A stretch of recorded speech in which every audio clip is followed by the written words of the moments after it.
Hello everybody. आज हम CA final law का चैप्टर शुरू करने वाले हैं, appointment and qualification of directors, जिसमें हम सेक्शन 149 आज पढ़ेंगे सारा। ठीक है,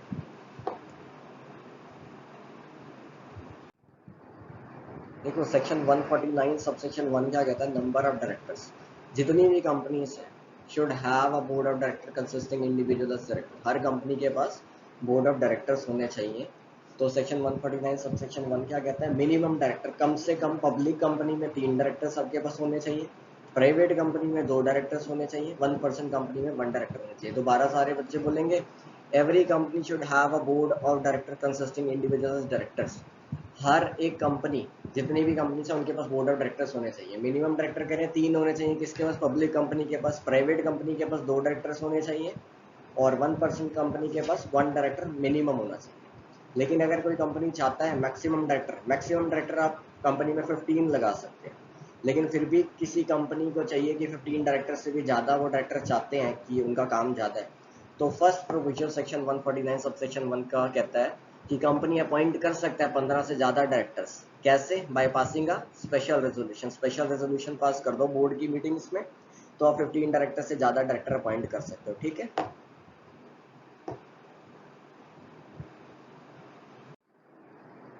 फिर second provision to section 149 sub section 1 क्या कहता है? ह्यूमन डायरेक्टर्स के ऊपर बातें करता है।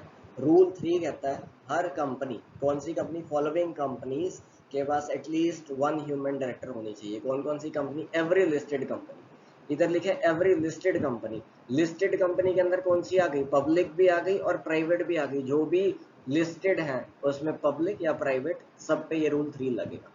ठीक है, सेकेंड पॉइंट में लिखे एवरी अदर पब्लिक कंपनी। जो लिस्टेड नहीं है उनके बारे में बोला है। एवरी अदर पब्लिक कंपनी जो लिस्टेड नहीं है उनको कैसे जज करना है? जिनकी भी paid up share capital 100 crore या 100 करोड़ से ज़्यादा है, या उनकी टर्नओवर 300 करोड़ या 300 करोड़ से ज़्यादा है, उन कंपनीज पे रूल 3 लगेगा। रूल 3 क्या कहता है? कि हर कंपनी को एक कम से कम ह्यूमन डायरेक्टर अपॉइंट करना है। तो मेरे साथ दोबारा बोलो, रूल 3 कहता है हर कंपनी को एटलीस्ट 1 ह्यूमन डायरेक्टर चाहिए। वो हर कंपनी कौन सी है? Every listed company. इस लिस्टेड कंपनी के अंदर आपके प्राइवेट भी आ गई और पब्लिक भी आ गई। ठीक है, और जो अदर पब्लिक कंपनी है जो लिस्टेड नहीं है उनके केस में क्या क्राइटेरिया दिया है? 100 करोड़ शेयर कैपिटल और मोर, और टर्नओवर के केस में बोला 300 करोड़ और मोर। ठीक है, उन केस में आपको 1 ह्यूमन डायरेक्टर आपके बोर्ड पे चाहिए। ठीक, appointment in case of new company. अगर कोई कंपनी अभी नई नई इनकॉर्पोरेट हुई है तो उसको ये क्राइटेरिया तो लास्ट में देख पाएगा वो फाइनेंशियल ईयर जब उसका खत्म हो जाएगा। तो उस केस में क्या कहते हैं, जब भी अब ये सब कुछ हो जाए आपका, तो उस नई कंपनी को within 6 months from the date of incorporation new human director appoint करना है अपने बोर्ड के ऊपर, अगर वो ऊपर की ये 2 कंडीशंस फुलफिल कर देती है। ठीक है, फिलिंग ऑफ इंटरमिटेंट वैकेंसी। अगर बाई चांस कोई वैकेंसी हो गई ह्यूमन डायरेक्टर की, तो उसको कैसे फुलफिल करना है? तो देखो, रूल 3 कहता है 3 महीने, जिस दिन आपकी वैकेंसी हुई है वहां से 3 महीने, और next immediate board meeting. Next आपकी बोर्ड मीटिंग जब भी है, विच एवर इज लेटर, जो बाद में हुआ, उस टाइम तक आपको वैकेंसी फुलफिल करनी है। तो इसके लिए एक एग्जांपल आपको दे रहे हैं। सपोज करते हैं 1 जून को वैकेंसी हो गई, तो 1 जून से 3 महीने देखो, जुलाई अगस्त सितंबर, 1 सितंबर, और आपकी नेक्स्ट बोर्ड मीटिंग होने वाली है 15 सितंबर को। तो लेटर बाद वाली बात क्या है? 15 सितंबर। तो 15 सितंबर तक आपकी इंटरमीडिएट वैकेंसी फिलफिल हो जानी चाहिए। ठीक है, एक एग्जांपल और देखो। 1 जून को आपकी वैकेंसी हो गई, तो 1 जून से 3 महीने क्या है? जुलाई अगस्त सितंबर, 1 सितंबर, और आपकी बोर्ड मीटिंग कब होने वाली है? 30 सितंबर को। तो इस केस में आपको इंटरमीडिएट वैकेंसी कब फुलफिल करनी है? जो भी बाद में हुआ। बाद में क्या हो रहा है? बाद में 1 सितंबर आ रहा है, तो 1 सितंबर तक आपको ह्यूमन डायरेक्टर अपॉइंट कर लेना है, वैकेंसी जो उसकी अराइज हुई थी। दोबारा मेरे साथ सारे बोलेंगे।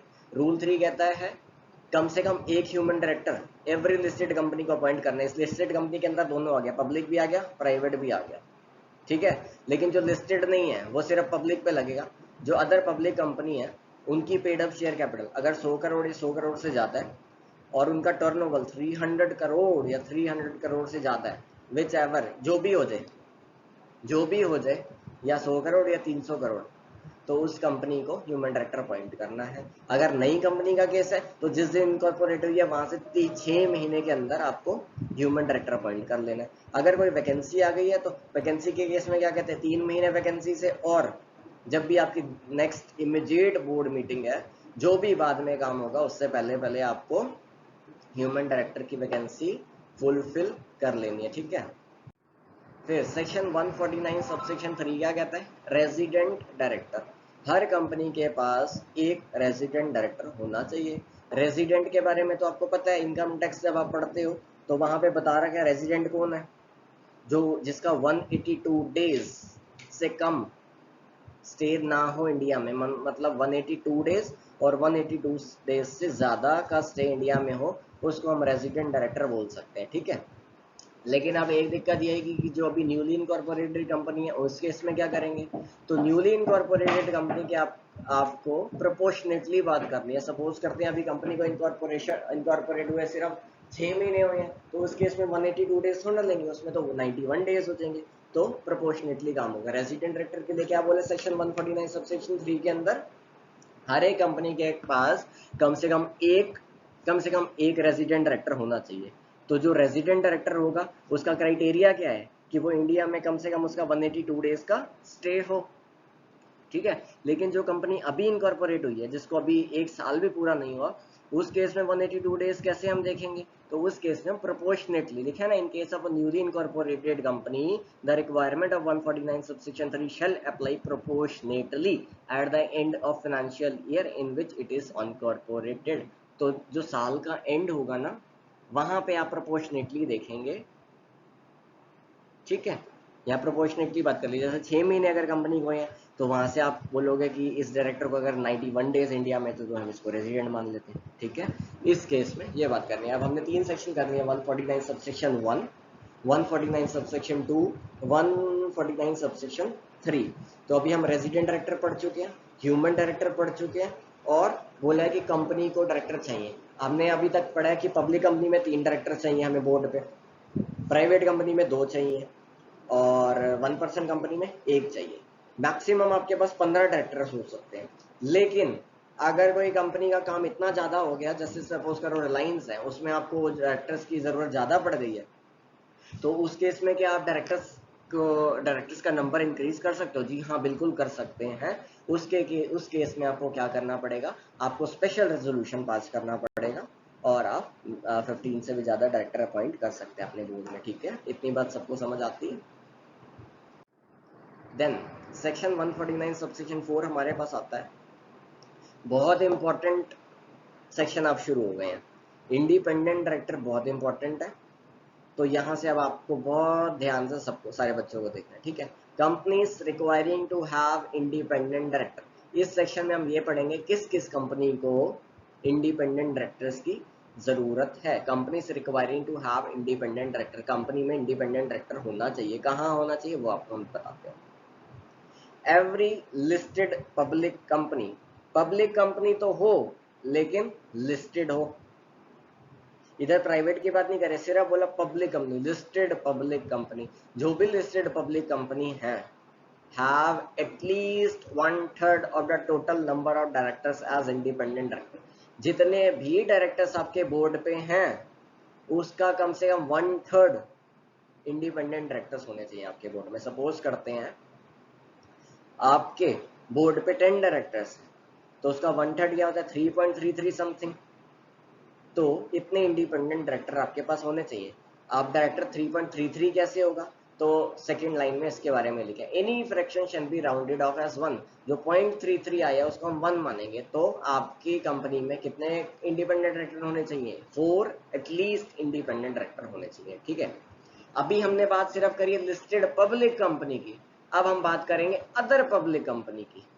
अदर पब्लिक कंपनी, तो इधर रूल 4 क्या कहता है, इधर लिस्टेड पब्लिक कंपनी में तो 1/3 बोल दिया। जो अदर पब्लिक कंपनी है जो लिस्टेड नहीं है, उसके इसमें क्या कहते हैं, कम से कम 2 इंडिपेंडेंट डायरेक्टर होने चाहिए अदर पब्लिक कंपनीज के पास। वो अदर पब्लिक कंपनीज कौन सी हैं जिनको 2 डायरेक्टर्स चाहिए, जिसकी paid up share capital 10 crore या 10 करोड़ से अबव है, और जिसकी टर्नओवर 100 करोड़ या 100 करोड़ से अबव है, और public companies having aggregate outstanding loans, debentures, deposit exceeding 50 crore. ठीक है, क्या कह रहा है रूल 4? वो पब्लिक कंपनी जिसका paid up share capital 10 crore या 10 करोड़ से ऊपर, जिसका टर्नओवर 100 करोड़ या 100 करोड़ से ऊपर, जिसके डिपॉजिट 50 करोड़ से ऊपर, उसको इंडिपेंडेंट डायरेक्टर चाहिए अपनी बोर्ड पे। तो साफ साफ हमें क्लियर हो गया, सिर्फ पब्लिक कंपनी को इंडिपेंडेंट डायरेक्टर चाहिए, प्राइवेट कंपनी पे कोई मैंडेटरली रिक्वायरमेंट नहीं है कि उनको इंडिपेंडेंट डायरेक्टर चाहिए। तो लिस्टेड पब्लिक कंपनी को तो मैंडेटरली चाहिए 1/3 इंडिपेंडेंट डायरेक्टर। जो लिस्टेड नहीं है पब्लिक कंपनी, उनके लिए क्राइटेरिया दे दिया, अभी आपको बता दिया। ठीक है, अब नेक्स्ट स्लाइड में आपको दिखा रहा हूं। अब देखो, कहते हैं एग्जम्पशंस। पब्लिक, लिस्टेड पब्लिक भी है, पब्लिक भी है, लेकिन उनको एग्जम्पशन मिल जाएगी, इंडिपेंडेंट डायरेक्टर उनको अपॉइंट नहीं करना पड़ेगा। वो कौन सा केस है, कब ऐसा कर सकते हैं वो? where a company ceases to fulfill any of the above three conditions for 3 consecutive years, then it shall not be required to comply with these provisions। तो क्या कह रहे हैं, 3 कंडीशंस ऊपर पढ़ के आए हैं। Paid up share capital 10 crore या 10 करोड़ से ज्यादा, टर्नओवर 100 करोड़ या 100 करोड़ से ज्यादा, डिपॉजिट्स 50 करोड़ से ज्यादा। अगर लगातार 3 साल तक ये सारी कंडीशंस कंपनी फुलफिल नहीं कर पाती, फेल हो जाती है, मतलब डिपॉजिट 50 करोड़ से कम, paid up share capital 10 crore से कम, टर्नओवर 100 करोड़ से कम, तो उस कंपनी को इंडिपेंडेंट डायरेक्टर अपॉइंट करने की रिक्वायरमेंट नहीं है, अगर वो 3 साल तक ये कंडीशंस पूरी नहीं कर सकती। कौन सी कंपनी? सिर्फ अदर पब्लिक कंपनीज। जो लिस्टेड है उनको तो लगाना ही लगाना है, उनको कोई एग्जम्पशन नहीं है। Understand? Next, higher number of independent directors. Higher number of independent directors, इस केस में क्या कह रहे हैं, एक कंपनी में देखो, अभी हम पीछे पढ़ के आए हैं कि अगर आपके बोर्ड पे 10 डायरेक्टर्स हैं तो उसका 1/3 कितना हो गया, 4।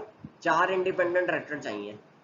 तो क्या कोई कंपनी 4 से भी ज्यादा इंडिपेंडेंट डायरेक्टर अपॉइंट कर सकती है या करने पड़ सकते हैं? जी हाँ, बिल्कुल करने पड़ सकते हैं।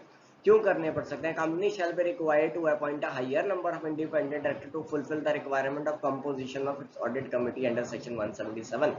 आगे आने वाली वीडियोस में आपको मैं ऑडिट कमेटी पढ़ाने जाऊंगा सेक्शन 177 के अंदर। ये सेक्शन कहता है कि ऑडिट कमेटी में जो भी ऑडिट कमेटी के मेंबर्स होंगे उसमें majority of directors independent director होंगे। तो सपोज करते हैं अगर आपके 9 डायरेक्टर्स होंगे ऑडिट कमेटी में, तो उसमें से 5 तो आपको कौन चाहिए होंगे, इंडिपेंडेंट डायरेक्टर, लेकिन आपके बोर्ड पे तो 4 है, तो एक एक्स्ट्रा डायरेक्टर आपको चाहिए होगा ना, तो आपको फिर 5 इंडिपेंडेंट डायरेक्टर। तो इसी को कहा है कि आपको ज्यादा डायरेक्टर्स भी चाहिए हो सकते हैं। ठीक है, फिर कहते हैं फिलिंग ऑफ इंटरमिटेंट वैकेंसी। बिल्कुल सेम है जैसे ह्यूमन डायरेक्टर की वैकेंसी आ गई थी ना, from the date of vacancy 3 महीने, या जो भी नेक्स्ट बोर्ड मीटिंग है इमीडिएटली, जो भी लेटर, जो भी चीज बाद में होगा, वहां तक आपको वैकेंसी फिल करनी है। ठीक है, फिर कहते हैं exceptions. Following classes of unlisted company shall not be required to a minimum independent director. जैसे ऊपर अभी हम पढ़ के आए हैं, जो अनलिस्टेड पब्लिक कंपनी है उनको कम से कम 2 इंडिपेंडेंट डायरेक्टर चाहिए। ये कंडीशंस किस पर नहीं लगती?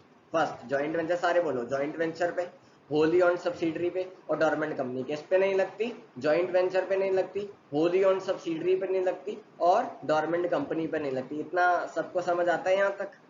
आगे करें, next slide. Declaration bye independent director. देखो, अभी जो लास्ट सेक्शन पढ़ा है 149 सबसेक्शन 5 पढ़ा है, तो आप कहोगे 149 सबसेक्शन 6 नहीं पढ़ पाया।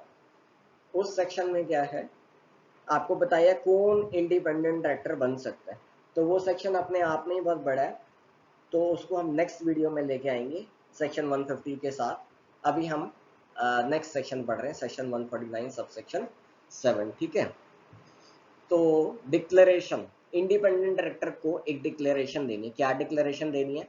कि वो 149 सबसेक्शन 6 को फुलफिल कर रहा है, जो हमने भी पढ़ा नहीं, आगे चल के पढ़ेंगे। 149 सबसेक्शन 6 में सारी बातें बता रखी हैं कि कौन सा इंडिपेंडेंट डायरेक्टर अपॉइंट नहीं हो सकता, कौन इंडिपेंडेंट डायरेक्टर बनने के लायक है, ठीक है, वो चीज़ें उसमें लिखी हैं। तो ये डिक्लेरेशन देगा कि वो फुलफिल करता है क्राइटेरिया इंडिपेंडेंट डायरेक्टर का, जो भी सेक्शन 149 सबसेक्शन 6 बोलता है। तो कब कब उसको डिक्लेरेशन देनी है वो हम इसमें देखने वाले।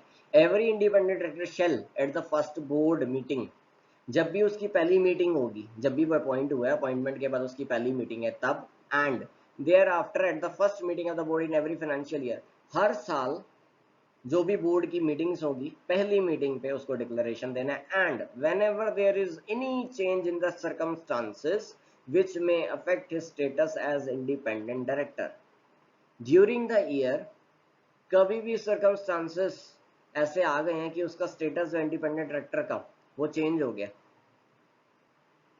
तो उस केस में भी उसको डिक्लेरेशन देनी है। कब कब उसको डिक्लेरेशन देनी है? पहली मीटिंग में जब वो बैठा, जब हर साल जो पहली मीटिंग होगी उसमें जब बैठा, जब भी उसके इंडिपेंडेंट डायरेक्टर के स्टेटस में कोई भी चेंजेस आ गए हैं तो तब उसको डिक्लेरेशन देना, बाय डिक्लेरेशन देना अंडर सेक्शन 149 सबसेक्शन 7 में कि वो फुलफिल करता है इंडिपेंडेंट डायरेक्टर का क्राइटेरिया जो 149 सबसेक्शन 6 में लिखा है या नहीं करता। ठीक है, इतना सबको समझ आता है। Next slide जलाऊं।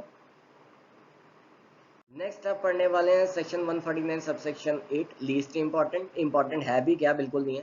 Company and independent shall abide by the provision specified in schedule 4।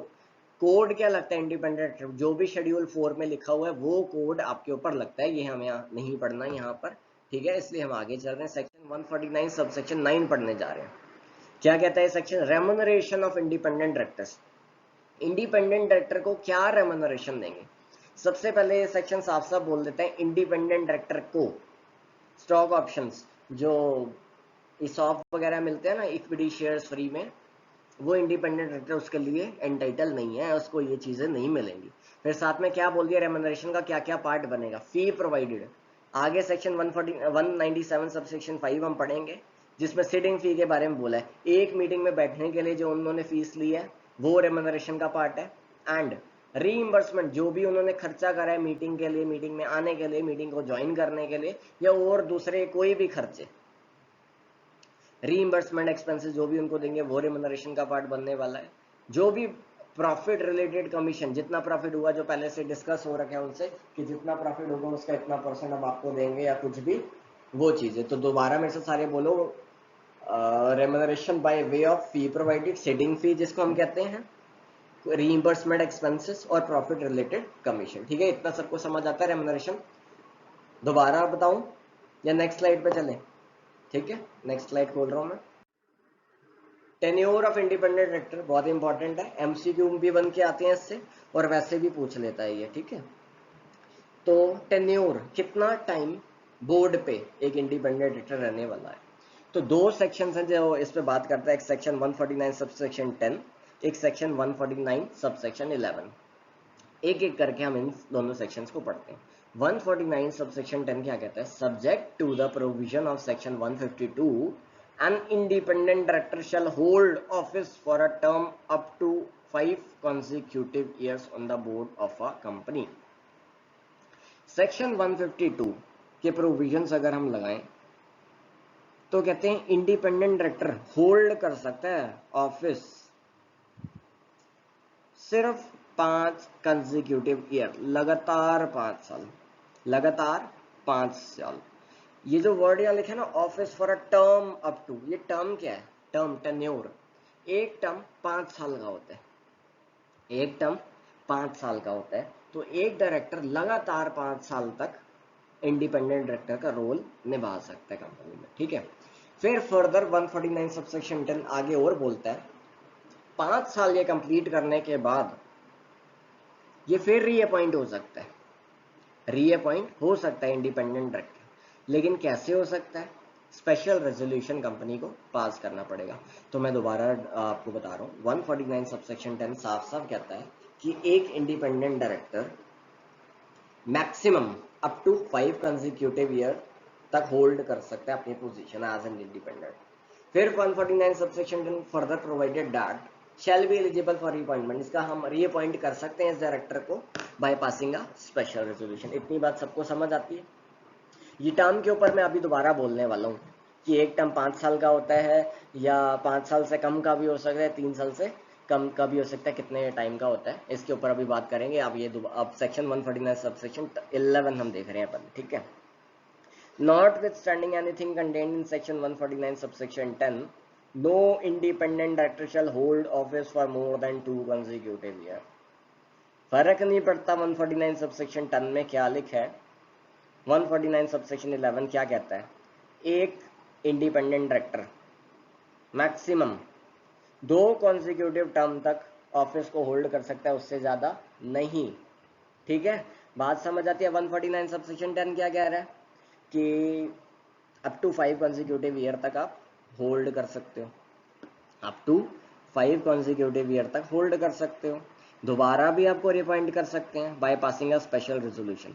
149 subsection 11 बीच में आके कहता है कि कोई बात नहीं, रिअपॉइंट कर लो, लेकिन एक बार रिअपॉइंट कर सकते हो, दोबारा नहीं होगा, क्योंकि वो मैक्सिमम 2 कॉन्जिक्यूटिव टर्म तक इंडिपेंडेंट डायरेक्टर रह सकता है। आप फर्क देख रहे हो, 149 सबसेक्शन 10 में लिखा है ईयर्स, कॉन्जिक्यूटिव ईयर्स, यहाँ लिखा है कॉन्जिक्यूटिव टर्म्स। तो अब डिफरेंस समझो, इस टर्म के अंदर 5 साल आ जाते हैं, तो 2 कॉन्जिक्यूटिव टर्म्स का मतलब क्या है, 10 ईयर्स, ठीक है। तो मैक्सिमम 10 ईयर्स तक एक इंडिपेंडेंट डायरेक्टर होल्ड कर सकता है अपना ऑफिस, 5 साल, उसके बाद अगर रिअपॉइंट कर दे स्पेशल रेजोल्यूशन से तो 10 साल, तो not more than 2 consecutive terms, ठीक है। But such independent shall be eligible for reappointment after the expiration of 3 years of ceasing to become an independent director. जब उसके 2 consecutive टर्म्स खत्म हो गए, उसके बाद का क्या, वो दोबारा रीअपॉइंट हो सकता है कभी। तो सेक्शन 149 सबसेक्शन 11 कहता है कि देखो 3 साल तक तो भूल जाओ, 3 साल तक तो कुछ नहीं हो सकता। जिस दिन ये छोड़ देगा कंपनी को 2 consecutive टर्म्स कंप्लीट करने के बाद, 3 साल तक ये अपॉइंट नहीं हो सकता इंडिपेंडेंट डायरेक्टर कंपनी में। और फर्दर क्या कहते हैं, 3 साल तक ये ना कंपनी में अपॉइंट होगा, ना कंपनी से एसोसिएटेड रहेगा, ना कंपनी से रिश्ता रखेगा in any other capacity, either directly और इनडायरेक्टली, कोई भी काम कंपनी का नहीं कर सकता ये 3 साल तक। ये 3 साल खत्म होने के बाद ये फिर अप्लाई कर सकता है इंडिपेंडेंट डायरेक्टर की पोजीशन के लिए, ठीक है। अब हम कॉन्जिक्यूटिव टर्म्स के ऊपर बात करेंगे। देखो 5 साल तक तो आप डायरेक्टर रह सकते हो, 5 कंसेक्यूटिव ईयर्स तक, लेकिन एक डायरेक्टर की अपॉइंटमेंट करिए सिर्फ 3 साल तक, सिर्फ 3 साल तक, तो उसका एक टर्म क्या माना जाएगा, सिर्फ 3 साल का। एक डायरेक्टर की अपॉइंटमेंट करी गई है 5 साल के लिए, तो उसका एक टर्म कितना माना जाएगा, 5 साल के लिए, ठीक है। तो एक डायरेक्टर का 3 साल की अभी हमने बात करी। जैसे सपोज करो एक एग्जांपल, एक इंडिपेंडेंट को कंपनी में अपॉइंट करा है 3 साल के लिए, ठीक है। अब उसके 3 साल कंप्लीट हो गए, उसको दोबारा रीअपॉइंट करा स्पेशल रेजोल्यूशन से 5 साल के लिए, तो बच्चे कहेंगे ये तो सिर्फ 8 साल के लिए मतलब होल्ड करी इसने पोजीशन, इसके तो अभी 2 साल रहते हैं। तो लॉ कहता है बिल्कुल नहीं, हमने क्या बोला है 149 सबसेक्शन 11 में, 2 consecutive टर्म्स। इस कंसिक्यूटिव टर्म को आप चाहे 3 साल मानो, 5 साल मानो, पहला कॉन्सिक्यूटिव टर्म आपका उसी टाइम खत्म हो गया जब आपके 3 साल कंप्लीट हो गए। हमें मतलब नहीं आप 1 साल में कंसिक्यूटिव टर्म निकाल दो, 2 साल में निकाल दो, 3 साल में निकाल दो, मैक्सिमम जो एक टर्म होता है ना वो 5 साल का होता है। तो कंपनी आपको 5 साल के लिए रख रही है, 4 साल के रख रही है, वो हमें मतलब नहीं है। तो मैक्सिमम 2 consecutive टर्म्स। अब एक एग्जांपल दे रहे हैं, देखो एक कंपनी ने इंडिपेंडेंट डायरेक्टर को अपॉइंट करा 4 साल के लिए, ठीक है। 4 साल इसके खत्म हुए, इसको दोबारा रीअपॉइंट कर लिया सेक्शन 149 सबसेक्शन 10 के अंदर। कितने साल के लिए रीअपॉइंट कर दिया, 5 साल के लिए। तो अब जब 5 साल खत्म हो गए तो इसके टोटल कितने साल हुए एज एन इंडिपेंडेंट डायरेक्टर, 4 साल पहले और 5 साल, अब 9 साल हो गए, ठीक है, 9 साल। अब ये दोबारा डायरेक्टर नहीं बन सकता इंडिपेंडेंट डायरेक्टर 3 साल के लिए। अब अगर किसी ने इशू रेज करा कि आप तो कहते हो कि 2 consecutive टर्म्स, इसने तो सिर्फ 9 साल अभी काम करा है, 10 साल करने चाहिए थे, तो हम कहेंगे कंसिक्यूटिव एक टर्म का मतलब ये नहीं है कि 5 साल तो करने ही करने, 3 साल पहले कर दिया, फिर गैप दे दिया, फिर 2 साल बाद आ गए, तो ऐसे 5 साल नहीं बनेंगे। लगातार 3 साल का करा तो वो एक कंसिक्यूटिव ईयर हो गया अगर आपने छोड़ दिया, ठीक है। इस सेक्शन के ऊपर और बातें करनी है या काफी है, ठीक है। अगर किसी को समझ ना हो तो नीचे आप कमेंट में बता देना, दोबारा मैं आपको बता दूंगा, ठीक है। नेक्स्ट स्लाइड पे जा रहे हैं। Liability section 149 subsection 12 independent director की लाइबिलिटी क्या रहेगी? Not with stand anything contained this act, an independent director and a non-executive director not being promoter or KMP shall be held liable only respect of such acts। सिर्फ इन 3 acts के लिए liable रहेगा। वो acts क्या हैं? कोई omission commission by a company which had occurred with his knowledge, कोई loss हो गया कंपनी को, कोई लॉस हो गया कंपनी को, लेकिन जो काम हुआ है ना वो इन डायरेक्टर की नॉलेज में था, तो ये लाइबल रहेंगे। एट्रीब्यूटेबल थ्रू बोर्ड प्रोसेसेस, जो भी आपका काम हुआ है ना, जो भी कंपनी ने फंक्शन करे हैं वो बोर्ड के प्रोसेसेस में है, बोर्ड में तो ये भी बैठे होंगे, तो अगर कोई गलती हुई है तो लाइबल होंगे, कोई नुकसान हुआ है तो। कोई भी अगर काम हुआ है, कोई भी कॉन्ट्रैक्ट हुआ है जिसमें आपको लॉस हो गया या कुछ भी हुआ है, इनकी कंसेंट से हुआ है, इंडिपेंडेंट डायरेक्टर की इनकी कंसेंट से हुआ है, या इन्होंने डिलीजेंटली काम नहीं करा, डिलीजेंटली एक्ट नहीं करा, उस वजह से कंपनी को लॉस हुआ है, तो ये लाइबल रहेंगे। 3 चीजें के लिए लाइबल रहेंगे। ओमिशन और कमीशन इनकी नॉलेज में था उस वजह से, बोर्ड प्रोसेसेस से काम हुआ फिर भी नुकसान हो गया, लाइबल है ये। इनकी कंसेंट से काम हुआ है और इन्होंने डिलीजेंटली काम नहीं किया था, इसलिए ये नुकसान झेलना पड़ रहा है, तो इसके लिए लाइबल रहेंगे। ठीक है, वन मोर स्लाइड है, वो मैं आपको दिखाता हूँ, फिर वीडियो हम क्लोज करते हैं। ठीक है, रिटायरमेंट बाय रोटेशन, जो हम रिटायरमेंट पढ़ेंगे ना, अभी नहीं पढ़ रहे, ये सेक्शन 152 सबसेक्शन 6, 152 सबसेक्शन 7 में रिटायरमेंट पढ़ेंगे। डायरेक्टर्स बाय रोटेशन, कि डायरेक्टर्स जो रिटायर होंगे वो रोटेशन से होंगे, तो 149 सबसेक्शन 113 सब हमें साफ साफ कहता है कि जो इंडिपेंडेंट डायरेक्टर्स हैं उन पे ये रिटायरमेंट का रूल लागू नहीं होता। The provision of section 152 subsection 6 and 7 in respect of retirement of directors by rotation, retirement by rotation shall not be applicable to appointment of independent director। जो भी आपके बोर्ड पे इंडिपेंडेंट डायरेक्टर्स हैं उन पे रिटायरमेंट बाय रोटेशन अप्लाई नहीं होता। ठीक है, इतने तक सबको समझ आता है? किसी को कोई डाउट है तो प्लीज आस्क। नेक्स्ट वीडियो जो हम लेके आएंगे ना, वो 149 सबसेक्शन 6 की लेके आएंगे, जो इंडिपेंडेंट डायरेक्टर्स का बाइफर्केशन देगा ना पूरा, कि कौन इंडिपेंडेंट डायरेक्टर बनने के लायक है उसके रिगार्डिंग। और एक सेक्शन 150 पे नेक्स्ट वीडियो आएगी कि इंडिपेंडेंट डायरेक्टर का डाटा बैंक से रिलेटेड है। तो ठीक है, आगे अब ये वीडियोस आती रहेंगी, तो हम रिवीजन की तरह आपको पढ़ाएंगे।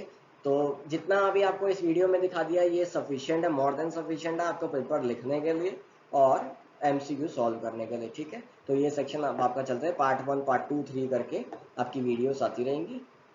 ठीक है, तो thank you for watching this, और नेक्स्ट वीडियो के लिए आप वेट करिए, वो हम आपको 1-2 दिन में प्रोवाइड कर देंगे। ठीक है, ओके बाय।